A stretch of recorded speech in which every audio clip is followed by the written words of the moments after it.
Good morning. Welcome to Time in His Word. One of the things I like about running the southern states, especially if I get off on a two-lane highway, you don't see it so much on the interstates, but especially on the two-lane highways, you'll run across it. It seems like it's a requirement for churches down here to have a marquee out front and put messages on them. The southern states, it seems like especially Arkansas and Oklahoma do it the most, but I see them all over. I'm not, it's something I see all over. But yesterday, as I was coming into Fort Smith, I seen this little bitty church. Wasn't very big, but their marquee out front, it had two questions. It had question number one. It says, "What are you thinking about?" And it got me to thinking, what am I thinking about? Well, at that moment, I was paying attention to the road because I hadn't been on it in years. And it was in the morning traffic, 7 o'clock in the morning. So everybody's trying to go to work in Fort Smith, coming off the interstate. And then there's construction. And then you get downtown Fort Smith and you have to turn at a certain point. Trucks are not allowed farther downtown. So I'm paying attention to all of that. That's what's going on. And so all that occupied my mind, but I still kept thinking about that first question on that marquee, and it said, "What are you thinking about?"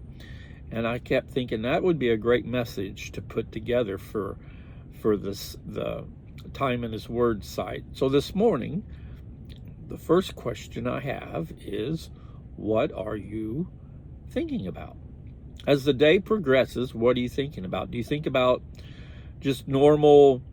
If I hear the mention of my wife's name, it brings back great memories that we've had, and looking forward to the future, the memories we're going to make, and the difficulties we've had and how we've dealt with them over the years. But it's positive. It's the same if I hear my daughter's names. Smile comes to my face, and I think of the good times we've had and the trips we've taken and things like that. There's good thoughts. Other things can be brought up, about a family member who's passed, and there's sorrow there. But at the same time, if they were a Christian, I know they're in heaven, but there's still sorrow. There's a sense of sadness of somebody being gone that meant something to you. So there's different ways of looking at that question and different ways of answering it.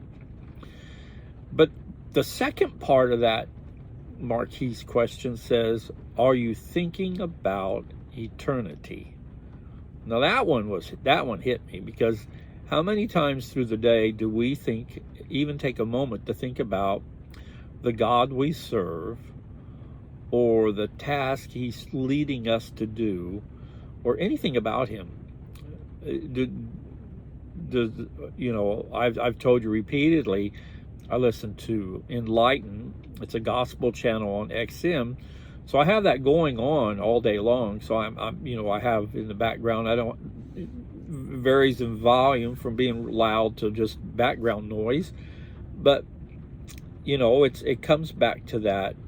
What you listen to, what you hear, defines who you are as well as who you hang around with. But that second question on that marquee, that one was really, really powerful. Are you thinking about eternity? Now, as a Christian, that just, your normal response would be, yeah, I'm thinking about eternity. Maybe not today, maybe at this moment, but I'm thinking about it. But it's geared, to me, it was geared more toward the non-believer because of the amount of traffic on that road. Are you thinking about eternity? If you don't know Christ as your personal Savior, and you've not accepted Him and followed Him in baptism, as Acts 2:38 tells us to do,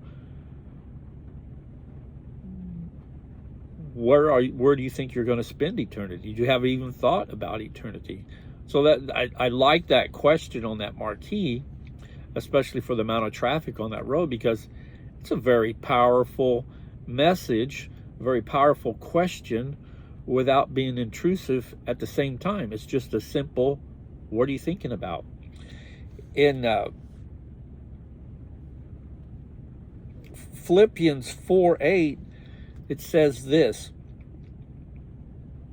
finally, brethren, whatever is true, whatever is honorable, whatever is right, whatever is pure, whatever is lovely, whatever is of good repute, if there is any excellence, and if anything worthy of praise, dwell on these things.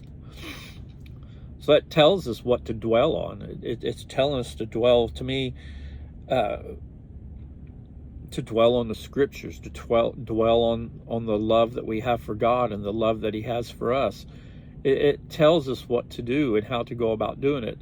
So I'm going to close today with these two questions. Number one, what are you thinking about? And number two, and more importantly, have you thought about, or are you thinking about eternity?